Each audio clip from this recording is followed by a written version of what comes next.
OBC नेते लक्ष्मण हाके यांनी पत्रकार परिषदेत मनोज जरांगेंसह इतर नेतेगणांचा अक्षरशः पाण उतारा केला। जरांगेंना पाठीशी घातलं जातंय, सरकारकडून त्यांना झुकतं माप दिलं जातंय, ओबीसींच्या हक्कावर गदा आणली आणि सामाजिक न्यायाशी खेळ केला, अशी खरपूस आणि खरबरीत टीका लक्ष्मण हाके यांनी केली। मनोज जरांगेंच्या पाठीशी कोण कोण आहेत याची यादी आपल्याकडे आहे। जर का ओबीसी जागा झाला तर सरकारला पळती भुई थोडी होईल, असं ते म्हणाले। मुख्यमंत्री देवेंद्र फडणवीस तसंच आमदार प्रसाद लाड यांचा खरपूस समाचार घेत ओबीसी नेते लक्ष्मण हाके यांनी सभ्यतेची लक्ष्मण रेषा ओलांडली। खालच्या पातळीवर टीका करून संतापाला मोकळी वाट करून दिली। अनपड, टमरेल, खुळसट, खुळप्या, हरामखोर, बुजगावणं असे शब्दप्रयोग त्यांनी केले। लक्ष्मण हाके हे प्रचंड चिडल्याचं स्पष्टपणे जाणवलं।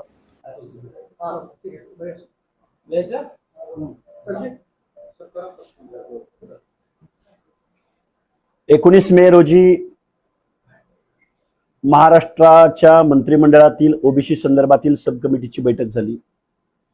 माननीय चंद्रशेखर बावनकुळे साहेब, भुजबळ साहेब, गणेश नाईक साहेब, गुलाबराव पाटील साहेब, संजयजी राठोड साहेब हे 6 ओबीसींचे कॅबिनेट मिनिस्टर त्या सब कमिटीच्या बैठकीला होते। महाराष्ट्राचं सरकार अस्तित्वात आल्यापासून ओबीसीचा एकही प्रश्न प्रॉपर पद्धतीनं मार्गी लागत नाही, याचं आम्हाला दुःख आहे। दुसरी गोष्ट, देशभरामध्ये जातनिहाय जनगणना झाली पाहिजे ही आमची ओबीसींच्या अनेक संघटनांची देश स्वतंत्र झाला तेव्हापासूनची मागणी आहे। परंतु कास्ट वाईज सेन्सस होत नाही। सेन्ससचं काम सुरू झालेलं आहे। आम्ही ओबीसी बांधव भयभीत आहोत, कारण आम्हाला मोजलं जात नाही। आम्हाला मोजलं गेलं नसल्यामुळं आमची संख्या, आमचा इम्पेरिकल डेटा, आमचा सोशो इकॉनॉमिकल सर्वे गव्हर्नमेंटच्या हातात नसल्या कारणानं वेगवेगळ्या कोर्टांमध्ये वेगवेगळ्या ठिकाणी अडवणूक केली जाते। नक्की ओबीसींची संख्या किती?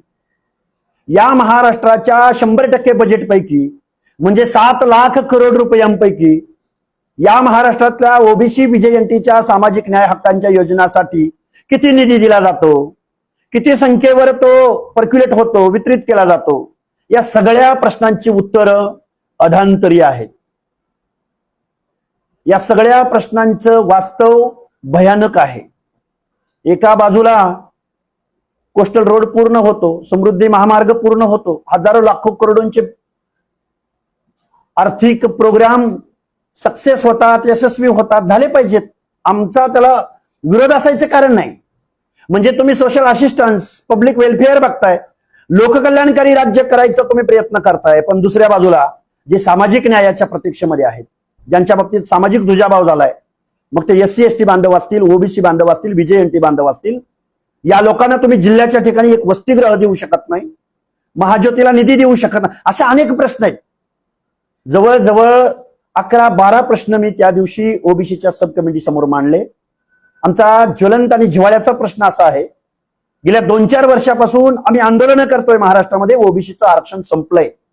जरांगे नावाच्या एका खुळचट, अशिक्षित, अनपढ माणसाच्या मागण्यावरून महाराष्ट्रातलं ओबीसीचं आरक्षण संपवलंय, लोकनियुक्त सरकारनं संपवलंय आणि आमच्या 50-60% ओबीसींच्या हिताचं संरक्षण करण्यामध्ये महाराष्ट्राचं सरकार अपयशी ठरलंय।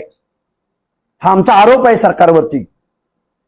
सरकार आम्हाला कधीही ओबीसींचा काय से आहे, ओबीसींचं काय म्हणणं आहे, हे कधीही ऐकून घ्यायला तयार नाही। जरांगेंनी अंतर्बलीमध्ये बसायचं, आंदोलनाची घोषणा करायची आणि तिथं महाराष्ट्र शासनाचं शिष्टमंडळ जाणार, बेकायदा मागण्यांना प्रतिसाद देणार, बेकायदा GR काढणार आणि ओबीसीच्या अनाथ माती कलवण्याचं पद्धतशीर काम, पद्धतशीर षडयंत्र या महाराष्ट्रामध्ये आखलं जात आहे।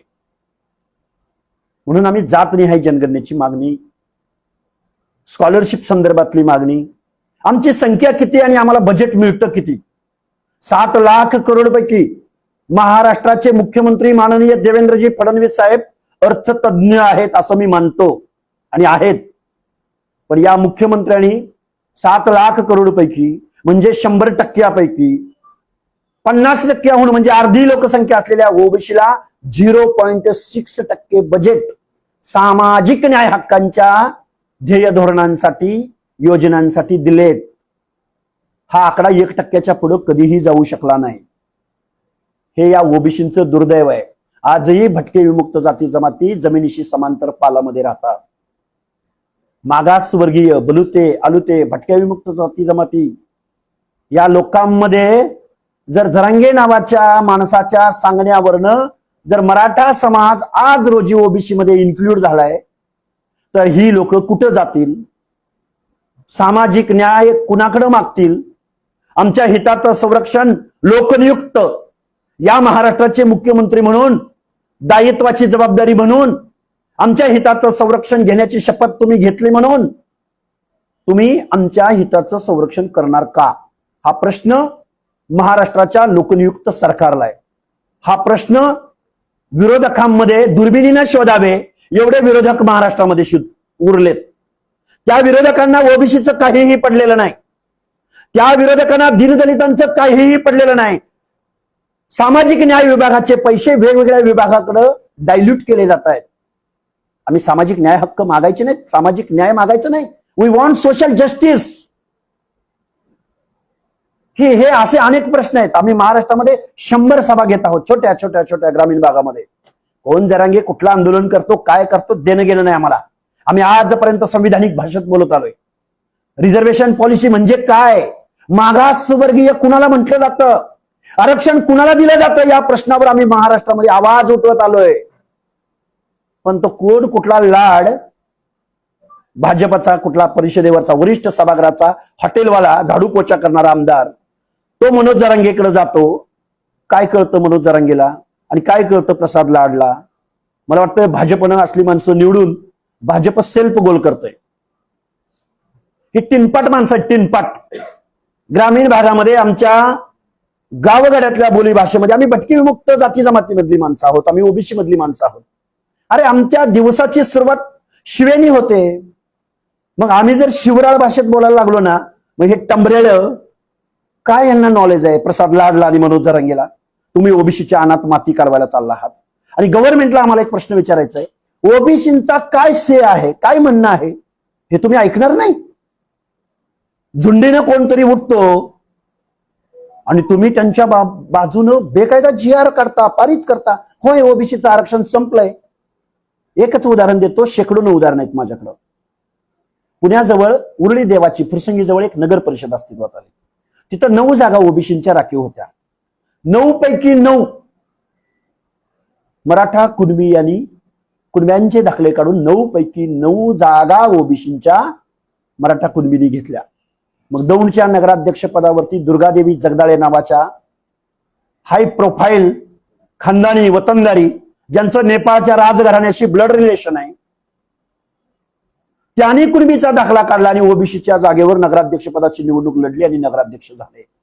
काय हो, त्या दुर्गादेवी जगदाळेंच्या बाबतीत या महाराष्ट्राच्या व्यवस्थेमध्ये कोणतं सोशल डिस्क्रिमिनेशन झालं असेल? दुर्गादेवी जगदाळे, परत आमच्या फलटणच्या सभापती भोसले, काहीतरी शिवांजली भोसले, आमच्या कोल्हापूरच्या महाराणी, कोल्हापूरच्या महापौर रूपराणी निकम, आमच्या साताऱ्याच्या जिल्हा परिषद अध्यक्षा आमदार महेश शिंदेच्या सुविद्य पत्नी डॉक्टर शिंदे यांच्या बाबतीमध्ये, यांच्या जातीच्या बाबतीमध्ये कोणता सामाजिक दुजाभाव महाराष्ट्राच्या गावगाड्यामध्ये समाज व्यवस्थेमध्ये झाला असेल? त्यांनी कोणती जात दाखवली असेल? कोणता व्यवसाय दाखवला असेल? त्यांच्या कोणत्या पिढीला सामाजिक दुय्यम वागणूक, हीन दर्जाची वागणूक मिळाली असेल? म्हणून या लोकांनी ओबीसीचे दाखले काढले. म्हणून या लोकांनी ओबीसीच्या जागेवरती दाखले काढून बेकायदा ताबा मारण्याचं काम केलं असेल. मुख्यमंत्री महोदय, देताय तुम्ही उत्तर आम्हाला या गोष्टींचं? मुख्यमंत्री महोदय, देताय का या प्रश्नांची उत्तर आम्हाला? ओबीसीचं आरक्षण तुम्ही संपवलंय, ही ओबीसींची भावना आहे. खूप काही गोष्टी आहेत बोलता येण्यासारख्या. 100 आम्ही सभा घेतोय महाराष्ट्रामधल्या छोट्या मोठ्या. आम्ही गावगाड्यामध्ये जातो आहोत. मंत्रिमंडळ सब कमिटीचे अध्यक्ष माननीय बावनकुळे साहेब, तुम्ही सब कमिटीच्या आम्ही जे प्रश्न मांडलेले आहेत तुमच्या समोर, ते प्रश्न तुम्ही निर्गमित केलेले आहेत किंवा त्या त्या विभागाला तुम्ही तसे निर्देश दिलेले आहेत. तुम्ही निवडणुकीला सामोरं जात असताना महाराष्ट्रातल्या ओबीसी भटके विमुक्त जात समूहांच्या वेगवेगळ्या जातीच्या महापुरुषांच्या नावानं तुम्ही महामंडळांची घोषणा केली. त्या महामंडळांचे अध्यक्ष कुठे आहेत? त्या महामंडळांना कार्यालय भेटली का? त्या महामंडळांना तुमच्या बजेटमध्ये बजेट भेटलं का? एखादा सचिव भेटला का? एखादा शिपाई भेटला का? आणि मग जर ते भेटले नसतील तर या बांधवांना कसा तुम्ही न्याय देणार आहात? म्हणजे चुनावी जुमला होता तुमचा. ओबीसीचं मतदान हवं होतं तुम्हाला. सत्तेपर्यंत जायला तुम्हाला आमच्या वाड्या वस्त्या तांड्यावरची लोक आठवतात. निवडणुका लागल्या की ओबीसी सेलचे प्रमुख तुम्हाला आठवतात. कोण आहे भाजपचा ओबीसीचा सेल प्रमुख? काय आहे त्याची ओबीसी बद्दलची भूमिका? कोण आहे काँग्रेसचा ओबीसी सेलचा प्रमुख? आज रोजी ओबीसीचं आरक्षण गेले, ओबीसी सेलचे प्रमुख. अरे लाथ तुम्हाला त्या पदावरती. अरे लाजा वाटल्या पाहिजेत तुम्हाला. ओबीसीचं आरक्षण संपुष्टात येत असताना तुम्ही ओबीसी सेलच्या प्रमुख पदावर काम करताय, नगरसेवक म्हणून निवडून जाताय. पुण्यामधलं, पिंपरी चिंचवड मधलं, कॉर्पोरेशन मधलं ओबीसीचं आरक्षण संपुष्टात आलंय. कुठल्या भाषेत सांगायचं? कुठं आहे संविधान? कुठं आहे गावगाड्यातली घटक ज्यांच्या बाबतीमध्ये सामाजिक दुजाभाव झाला, ज्यांनी जातीत जन्म घेतल्या कारणानं त्यांना या परिस्थितीला सामोरं जावं लागलं. त्यांना महामानव डॉक्टर बाबासाहेब आंबेडकरांनी 340व्या कलमामध्ये त्यांचा कास्टवाईज सेन्सस करा म्हणून सांगितलं. नाही, अरे 7 समुद्रापलीकडून आलेल्या इंग्रजांनी कास्टवाईज सेन्सस केला. पण या मातीमधल्या लोकांनी ज्या लोकांवरती अन्याय केला, ज्याला गावगाड्याच्या ग्रामदैवताच्या गाभाऱ्यामध्ये प्रवेश दिला नाही, त्या माणसांना न्याय देण्यासाठी ही माणसं पुढे येत नाहीत. मग जरांगे सारखं टिनपाट टंबऱ्याळ उठतं आणि काय म्हणतं ते की ह्या ओबीसी मध्ये ज्या जाती टाकल्या 94ला त्यांचा कुठला सर्वे केला? काय म्हणतं ते?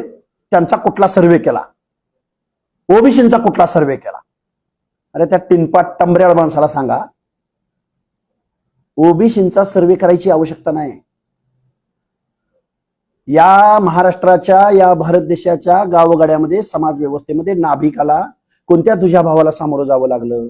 परटाला कुठल्या दुजाभावाला सामोरं जावं लागलं? पारद्याला कुठल्या दुजाभावाला सामोरं जावं लागलं? मेंढपाळाला मेंढ्याचे कळप घेऊन जात येत असताना त्याला कुठल्या दुजाभावाला सामोरं जावं लागलं? त्या जातीमध्ये जन्म घेतला म्हणून बेरड, बेडर, रामोशी, बेलदार, वडार या माणसांना कुठल्या सोशल डिस्क्रिमिनेशनला सामोरं जावं लागलं? माझ्या भारताचं संविधान ज्या समाज रचनेमध्ये वेगवेगळ्या जात समूहांनी वेगवेगळ्या जात समूहावरती सामाजिक दुजाभाव केला, अन्याय केला, त्यांना हीन लेखलं, हीन दर्जाची वागणूक दिली, त्या जातीमध्ये जन्म घेतले म्हणून त्या जाती ओबीसी मध्ये आल्या, विजयंती अ ब क ड मध्ये आल्या. काय करणार हो या खोलचट खोळप्याला? बुजगावणं असतं ना, पाखरं हाकायला लावलेलं, तशा पद्धतीचं हे खोलचट. काय बोलावं आम्ही? किती दिवस आम्ही या महाराष्ट्रामध्ये, किती दिवस आम्ही संविधानाची भाषा बोलायची? किती दिवस आम्ही लोकशाही मधली योग्य ती भाषा बोलायची? ऐकायला तयार नाही. 8-15 दिवस गेलं, महिना 2 महिने गेलं की मी उपोषणाला बसणार. अरे त्या उपोषण नावाच्या लोकशाही मधल्या सर्वात सामर्थ्यवान वेपन्सचा, सामर्थ्यवान आंदोलनाचा अरे उपोषण कुणी केलं? विनोबा भावेनी केलं. अरे उपोषण कुणी केलं? महात्मा गांधींनी केलं. ह्याला लोकशाहीची चाड नाही. ह्याला आरक्षण कुणाला दिलं जातं? गावगाड्यातल्या दीनदलिताची, गावगाड्यातल्या ओबीसीची चाड नाही. बर, ह्याची जात ओबीसी मध्ये सामील झाल्यानंतर ओबीसीचं झोपडं कसं उद्ध्वस्त होणार आहे यावर या महाराष्ट्रातला एकही नेता, एकही मंत्री, एकही ओबीसीचा नेता बोलायला तयार नाही. तो लाड नावाचा हरामखोर आमदार, तोंडात शिवी येते माझ्या, मी जबाबदारीने शिवी देतोय. हरामखोर आहे तो, त्याचा उद्योग उभा केलाय तो. आमच्या या सगळ्या लोकांची हरामी खाऊन त्याने तो उद्योग उभा केलाय. तो काय म्हणतो की मनोज दादानं हत्ती अख्खा गेलाय आणि शिपूट राहिलाय.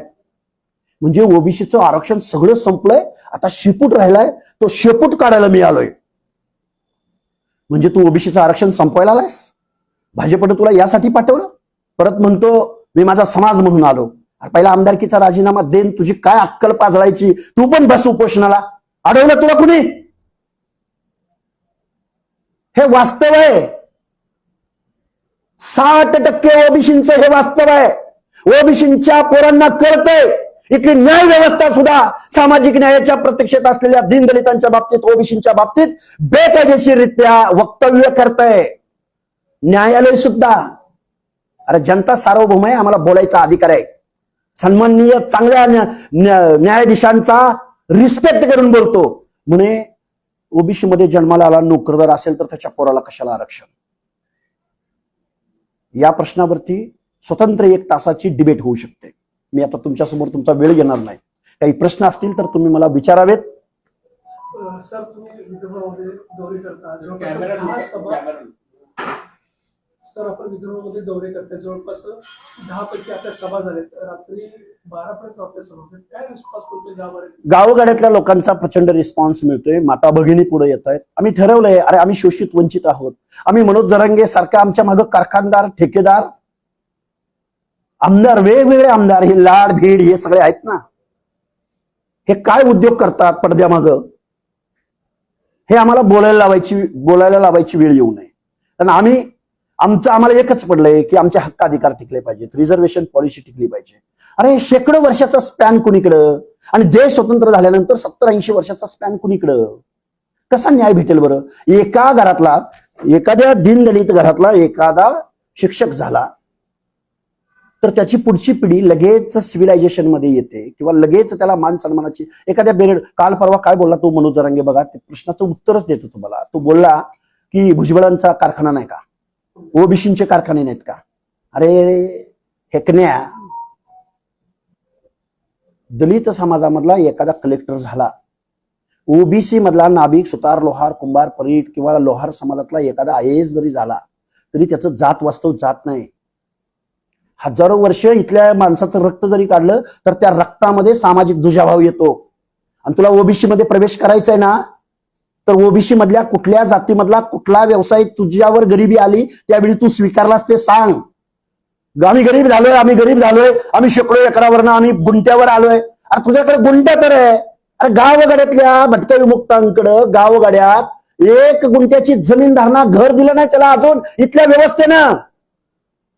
आणि म्हणतोय आम्हाला आम्ही ओबीसी मध्ये गरिबी आली म्हणून. मनोज जरांगेच्या, मी खूप परखड आणि वास्तव बोलणार आहे, मनोज जरांगेच्या कम्युनिटीनं गरिबी आली म्हणून आमचा नंदीबैलवाला मेडंगिया जोशी घेतलाय नंदीबैल, कमरेला ढोलगं बांधले, गाबू गुबू गाबू गुबू गाबू गुबू गाबू गुबू करत गेलाय. तुमच्यावर गरिबी आली म्हणून आमच्या नाभिक बांधवाचा व्यवसाय तुम्ही कधी स्वीकारला? तुम्हाला ओबीसीचं आरक्षण पाहिजे, तुम्हाला सामाजिक दृष्ट्या मागासांचं आरक्षण पाहिजे. कुठले पॅरामीटर्स तुम्ही फुलफिल करता? त्या टंबऱ्याला काय करणार आहे या गोष्टी? पण महाराष्ट्राच्या मुख्यमंत्र्यांना करू नयेत, महाराष्ट्राच्या मंत्रिमंडळाला करू नयेत. आणि तो काय म्हणतो, तो प्रसाद लाड्या, तो म्हणतो की मी माझ्या जातीचे प्रश्न मांडले म्हणून हाकेच्या पोटात पोट शिळू कावड. अरे मान ना तुझे प्रश्न. कुणी सांगितलं? पण संविधान गावगाड्यातल्या व्यवस्थेतल्या शेवटच्या घटकाच्या हिताचं संरक्षण करतं. झुंडशाही करते लाड्या, तुला झुंड निवडणुका जिंकायच्या तुम्हाला. आमच्या गावगाड्यात 60% लोकसंख्या आहे. झेंझी, कॉक्रोच जनता पार्टी, अरे तोंडचा तुम्ही सलाईनवर आला होता. आम्हा झेंझींना 25 ते 26 वर्ष वयोगट असलेल्या माणसाला जर तुम्ही समजून नाही घेतलं ना, तुमची माती केल्याशिवाय आम्ही राहणार नाही, एवढं लक्षात ठेवा. हे खूप वास्तव आणि भयानक तुमच्या समोर मांडतोय. तुमचे लोकप्रतिनिधी एखाद्या समाजाबद्दल अपपर भाव बाळगणार नाही अशी हाऊसमध्ये गेल्यानंतर तुम्ही शपथ घेता. लाड्या, वरिष्ठ सभागृहाचा तू आमदार, काय करतो रे तुला आरक्षण? तू गेला तिथं, अरे जरांगेकडं निवृत्त न्यायाधीश गेले, अटॉर्नी जनरल गेले, वेगवेगळे मंत्री गेले, आमचे एकनाथरावजी शिंदे साहेब गेले मुख्यमंत्री म्हणून, आमचे उदयजी सामंत एकदम शांत संयमी भाषेमध्ये एकदम दोन्ही बाजू समजून घेणारा, एकदम प्रॉपर पद्धतीनं मनोज दादा जरांगेला काय म्हणायचं आहे ते सरकार दरबारी म्हणणारा आणि सरकारला काय म्हणणार आहे ते मनोज दादाच्या समोर जाऊन मांडणारा, अशा माणसाचं त्यांनी ऐकलं नाही. आणि लाड तू हॉटेलवाला, तुझं काय ऐकेल हा टंबऱ्याळ? हे वास्तव आहे, हे भयानक आहे. आमच्या वेदना काय आहेत, आमच्या समस्या काय आहेत, आमचं म्हणणं काय आहे, इथल्या लोकनियुक्त सरकारनं आमची सुद्धा बाजू ऐकली पाहिजे. आणि जर तुम्हाला 10-12% मताची काळजी वाटत असेल, जर तुम्हाला कारखानदारांच्या रसदीवर उभं राहिलेल्या या बुजगावण्याची धास्ती असेल, तुमच्या मनामध्ये भीती असेल, तर आम्ही सुद्धा गावगाड्यामध्ये 50 ते 60% आहोत. कल्पना आहे लक्ष्मण हाकेला 300-400 जाती आहेत, त्या एकत्र येणार नाही, पण एकत्र आल्या आमचा जर ओबीसीचा जगन्नाथाचा रथ ज्या दिवशी सुरू होईल त्या दिवशी यांचे इमले, यांचे कारखाने, यांचे रिपीट अगेन अँड अगेन आमदार, खासदार, मंत्रीपद होणं तुम्हाला मातीला मिळवल्याशिवाय आम्ही राहणार नाही. सर कुठेतर आता आपण म्हणलात की प्रसाद लाड गेलेले आहेत, प्रसाद लाडकडे उपसमितीमध्ये नाही आहेत, कोणतं मंत्रिपद नाही आहे. त्याच वेळेस मराठवाड्यामध्ये उदय सामंत असतील, शिरसाट असतील, हे देखील होते. मात्र सरकार शिवसेनेला कुठेतरी लांब ठेवून प्रसाद लाडला कोणतेही मंत्रिपद किंवा उपसमितीवर नसताना देखील पाठवलं गेलं.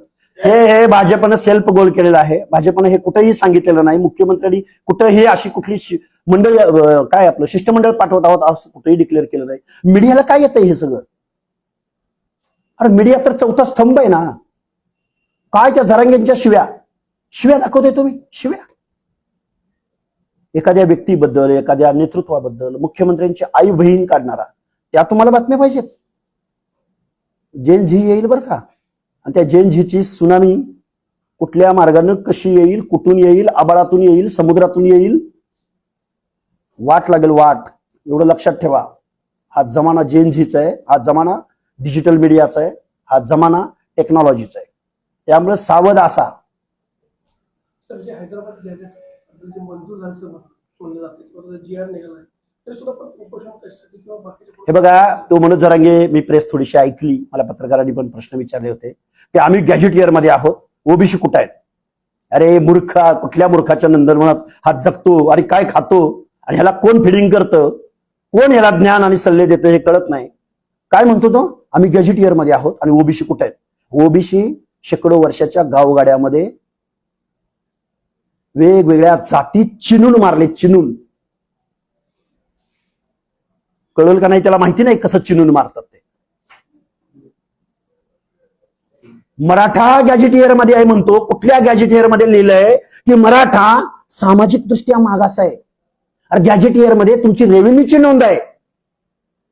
कुठल्या गॅजेटियर मध्ये लिहिलंय की मराठा समाज, मराठा असल्या कारणानं त्याच्यावरती महाराष्ट्रातल्या या जातीनं सामाजिक दुजाभाव केला, अन्याय केला, त्याला वापरून घेतलं, त्याला हीन दर्जाची वागणूक दिली, असं कुठल्या गॅजेटियर मध्ये लिहिलंय?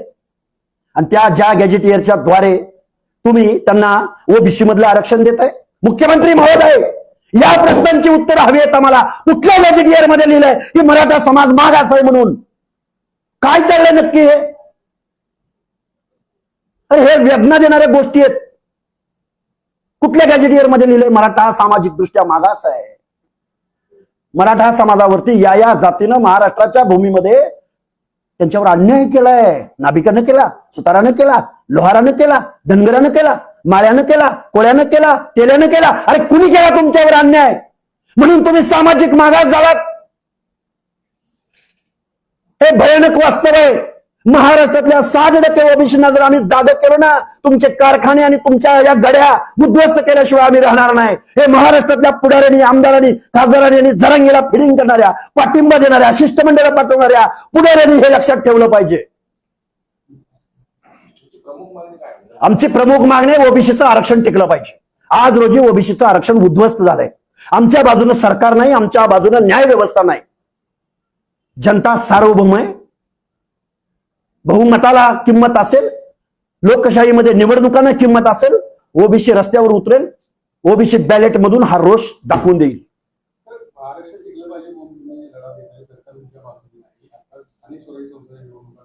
जवळपास हजारो लोक डुप्लिकेट हजारो नाही 60% आम्ही क्वांटम काढलाय.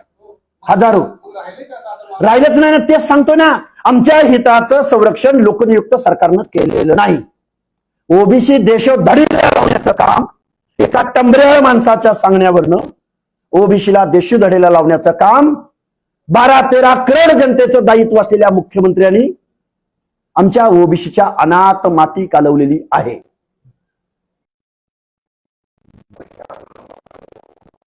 कोण आहेत, काय आहेत, कुठले राजकीय, आम्ही पण यादी बनवली ना. राजेश टोपेला आम्ही पराभूत केलंच ना. आता हे सरकार घालवायला लागतंय, आता हे फडणवीसांचं सरकार घालवायला लागतंय. अरे तू एक सरपंच पद निवडून आणू शकला नाहीस. एवढी आपटून एवढा आम्हाला तू गृहीत धरलायस ओबीसींना. आमची काय 6 कोटी जनता आहे. कुणी मोजली, कधी मोजली? आणि म्हणे ओबीसी काय ओबीसी 60% तर मग आम्ही किती आहे? अरे 1831 लास्ट सेन्सस झाला होता कास्ट वाईज, इंग्रजांनी केला होता. त्याच बेसवरती भारत सरकार मधल्या सगळ्या गोष्टी चालतात. इथल्या लोकांना कास्ट वाईज सेन्सस करायचं नाही, जरांग्या खुळखुळ्या. कारण आमच्या ओबीसीची संख्या किती जर तुम्हाला कळलं तर तुम्हाला आमदार म्हणून निवडून देतील का ओबीसी? गावागावाच्या वेशीवर तुम्हाला अडवतील. हे वास्तव तुम्हाला कळू द्या. अरे 7 समुद्र पलीकडून आलेले इंग्रजांनी पारद्याला मोजलं, भटक्याला मोजलं, मसंजोग्याला मोजलं, गावगाड्यातल्या डी मोजलं. ब मध्ये का टाकली लोक? ब च अ ला घेता येतं का? आणि मग जरांगे काय म्हणतो, आम्हाला ओबीसी मधलं पाहिजे. अरे ओबीसी मधल्या ओबीसी मध्ये अ चा माणूस ब चं आरक्षण घेऊ शकत नाही, ब चा माणूस क चं आरक्षण घेऊ शकत नाही, ड चं आरक्षण घेऊ शकत नाही. कारण अ म्हणजे वेगळं, त्याच्या मागं काहीतरी वेगळं लॉजिक आहे. ब म्हणजे त्याच्या मागं काहीतरी वेगळं लॉजिक आहे. क म्हणजे त्याच्या मागं काहीतरी वेगळं लॉजिक आहे. मग तुला ओबीसी मध्ये आरक्षण दिलं तर तुला आम्ही कशात टाकायचं? तुला जोशीच्या समूहामध्ये टाकायचं, तुला धनगरांच्या समूहामध्ये टाकायचं. मिंडर टाकली तुम्ही. तुम्हाला ब मध्ये टाकायचं. तुम्ही आराधना केली देवांची. आमचा कुडमुळ्या जोशी, आमचा गोंधळी, आमचा वासुदेव, आमचा भराडी, आमचा नंदीबैलवाला ब मध्ये टाकायचं. तुला काय ब मधलं तू केलंस हे किती कळतंय मला माहिती नाही. गाढवाच्या समोर वाचली गीता असला प्रकार आहे हा. पण ह्या गाढवाला नमस्कार चमत्कार करून लोकनियुक्त सरकारमधले प्रतिनिधी तिथं जातात, याचं आम्हाला वाईट वाटतंय. अरे मला माझ्या मीडियावरती आणि माझ्या कॉमन मॅनवरती विश्वास आहे. कुणी डोळ्यावर पट्टी बांधली असेल आणि कुणी झोपेचं सोंग घेतला असेल तर त्याला आमचा नाही इलाज आहे. हे बघा कोण आहे, काय आहे, काय यादी बनवली ना. अरे आहे बघा, आमच्याकडे यादी आहे. कोण माणसं कधी भेटतात, काय करतात. आम्ही राजेश टोपेला पराभूत केला ना, सांगून केला ना. निवडणुकीच्या अगोदर 2 महिने जाहीर केलं होतं ना की तू राजेश टोपेला निवडून आणून दाखव. अरे भरपूर आहेत. हे बघा माहितीमधले आहेत, विरोधकांमधले आहेत. मराठा समाजाला जर ओबीसी मध्ये टाकलं तर मराठा समाजाच्या स्पर्धेमध्ये मी जी नावं घेतली ती माणसं टिकतील? ओबीसी इज इक्वल टू, पूर्वी कोणतरी सोनार असायचा, लोहार असायचा, पूर्वी कोणतरी ओबीसी मधली जात समूहातला माणूस असायचा, बंजारा असायचा, राठोड असायचा एखादा. आता ओबीसी म्हटलं की कुणबी सर्टिफिकेट काढलेला, धनदांडगा, गब्बर पैसेवाला, मॅन मनी मसल पॉवरवाला, ज्याची आमदाराबरोबर खासदाराबरोबर उठबस आहे, तो तिकीट आणेल, तो निवडून जाईल. सांगली जिल्ह्यातला दिघंची जिल्हा परिषद गणातला तानाजी पाटील नावाच्या सावकाराचा पाटलाचा पोरगा ओबीसीच्या जागेवर निवडून आला. वर नुसता निवडून आला नाही तर तो सांगलीच्या जिल्हा परिषदेमध्ये सभापती पदावर गेला. त्याच्या स्पर्धेमध्ये त्या दिघंची मधला कुठला ओबीसी टिकलो, कुठला भटका टिकलो नाही. तुम्ही ओबीसीच्या अनाथ माती कालवली नाही. ओबीसीचं आरक्षण नाही उद्ध्वस्त झालं.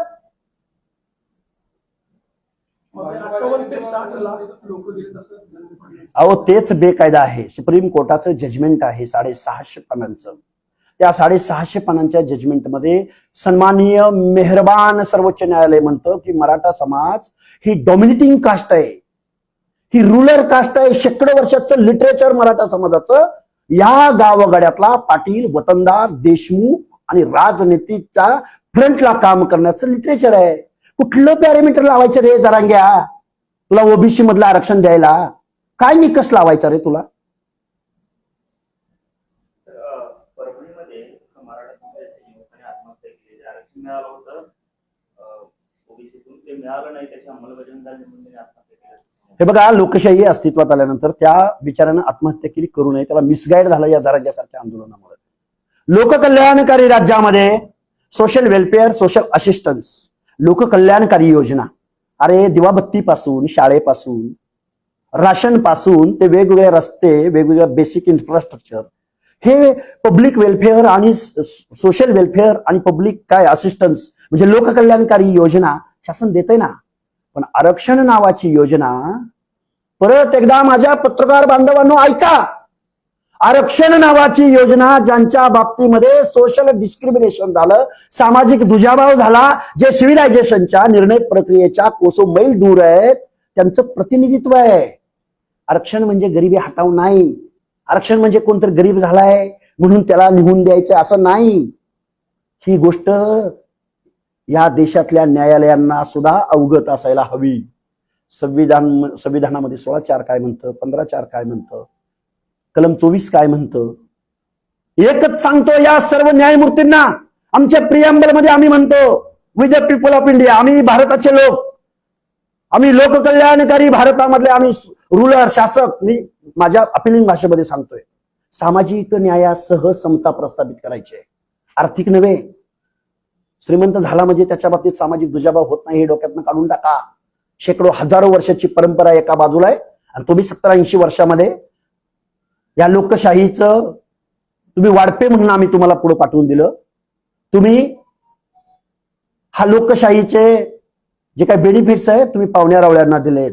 तुमच्या हातात वाढप्याचं पात्र आलं म्हणून पाहुण्या रावळ्यांना तोंड बघून कारखाने वाटले, सुतगिरण्या दिल्या, तिकीट दिली, पक्ष काढले. काल पवारांचा पक्ष होता बघा, तो अजितदादा पवारांचा, त्याची बॉडी काढा ना. त्या बॉडीवर कोण आहेत बघा बरं. पवार प्रायव्हेट लिमिटेड कंपनी, रयत शिक्षण संस्था. काल परवा ते रोहित पवार नावाचं बांडगुळ, त्याला उत्तर विभागाचा रयत शिक्षण संस्थेचा अध्यक्ष शरद पवारांनी केला. ज्या शरद पवारांनी रयत शिक्षण संस्थेची, रयत शिक्षण संस्था कर्मवीर भाऊराव पाटील, त्या रयत शिक्षण संस्थेच्या बायलॉज मध्ये खाडाखोड करून तो हयात रयत शिक्षण संस्थेचं अध्यक्षपद शरद पवारांनी घेतलं. की ज्या बायलॉज मध्ये लिहिलं होतं की महाराष्ट्राचा जो जो मुख्यमंत्री असेल तो मुख्यमंत्री बाय डिफॉल्ट त्या रयत शिक्षण संस्थेचा अध्यक्ष असेल. त्याच रोहित पवारला काल परवा उत्तर विभागाचा अध्यक्ष केला. पुढची दिशा काय ओबीसी आंदोलनाची? ओबीसीला जागा करायचं, ओबीसीला दिशा द्यायची.